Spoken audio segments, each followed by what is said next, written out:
एक अमीर सीईओ अपने बड़े बहन के प्यार में है जब से उसने उसे बचपन में गोद लिया था, लेकिन वह अपना असली अतीत छुपाता है। वह झूठ बोलता है कि वह एक अनाथ है जिसके माता पिता नहीं हैं। हर दिन वह जानबूझकर खुद को चोट पहुंचाता है ताकि उसकी बहन को उसके प्रति सहानुभूति हो, और ये काम करता है। उसकी बहन उसे प्यार और सहानुभूति में घर ले आती है, लेकिन लड़के को केवल प्यार नहीं चाहिए, वह अपनी बहन को पूरी तरह से बांधना चाहता है। फिर एक दिन कुछ ऐसा होता है जिसे कोई कल्पना नहीं कर सकता था। कोई बहन को नशा दे देता है और नशे में वह अपने छोटे भाई को किसी और के लिए गलत समझती है। भाई, जो इस पल का हमेशा इंतजार कर रहा था, बिना हिचकिचाए सब कुछ ले लेता है, और उस रात वह उससे सब कुछ ले लेता है। अगले सुबह वह अपनी मां को फोन करता है और घोषणा करता है कि वह उस लड़की से शादी करने जा रहा है।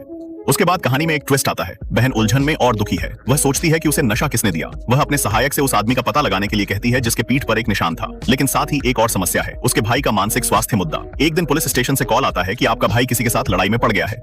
बहन उसे लेने के लिए भागती है और उसका बहाना, लोग मुझे पागल कहते हैं। डॉक्टर कहते हैं कि अगर वह खुश रहता है, समय पर अपनी दवाएं लेता है और अच्छी नींद लेता है तो वह 1 साल में ठीक हो सकता है। लेकिन फिर उसके दोस्त ने खुलासा किया कि आपकी मानसिक बीमारी तो लंबे समय से ठीक हो चुकी है, आप तो सिर्फ ध्यान आकर्षित करने की कोशिश कर रहे हैं। और उसी तरह उसका पूरा नाटक सामने आ जाता है। यह सब उसकी बहन के प्यार को जीतने का एक नाटक था।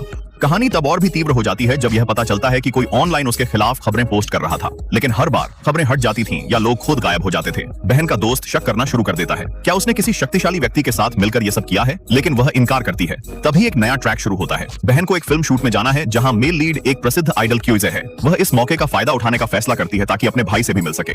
दोनों अपनी काम और व्यक्तिगत जीवन के बीच संतुलन बनाने की कोशिश करते हैं, लेकिन उनके बीच की भावनाएं बहुत ही जटिल रहती हैं।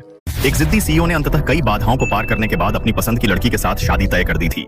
लेकिन शादी के दिन जब दुल्हन विवाह के रथ पर जा रही थी, तभी रास्ते में एक भीषण कार दुर्घटना हो गई। जब सीईओ पहुंचे तो उन्हें केवल दुर्घटनाग्रस्त कार, उसके जलते टुकड़ों से उठता धुआं और खून में डूबा हुआ घूंघट मिला। यह देखकर सीईओ ने नियंत्रण खो दिया और कसम खाई कि जो भी उसकी दुल्हन को नुकसान पहुंचाएगा वह उसे खत्म कर देगा और उसके अवशेषों को अपने साथ दफनाएगा। दूसरी तरफ लड़की के माता पिता ने यह खबर सुनी तो वे गहरे शोक में डूब गए। उनकी आंखें आंसुओं से लबालब भर गईं। उनके दर्द को देखकर पुराना परिवार परिचित और लड़की का दोस्त जुमा भाया उन्हें चुपचाप सांत्वना देने ले गया।